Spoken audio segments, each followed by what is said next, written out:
settimana tra le 22 e solo il mattino tentiamo di fare delle chiusure nel tratto dei 6 km tra Gorizia e Farra. Quindi avremo delle misure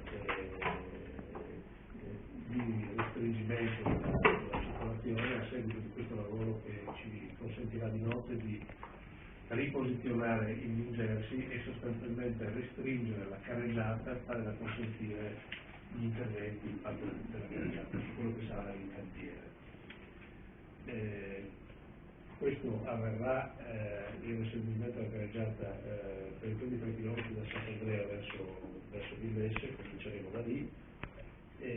mentre per quanto riguarda l'utilizzo del corpo delle noti riposizione, come ho detto, in New Jersey, questo lo faremo tra Gorizia e Farra in direzione di Villesse e tra Gradisca e Gorizia in direzione di Bologna. Questo restringimento della carreggiata è un effetto dell'ingegnerizzazione del progetto dalla fase definitiva alla fase esecutiva e con soddisfazione e quindi anche con un ringraziamento nei confronti dei tecnici che si sono particolarmente impegnati in questo, siamo riusciti a trovare una soluzione tale da consentire la possibilità di gestire il traffico dei mezzi pesanti all'interno della struttura della carreggiata. Quindi restringiamo la carreggiata e tutto quel traffico, in particolare determinato dal movimento delle materie,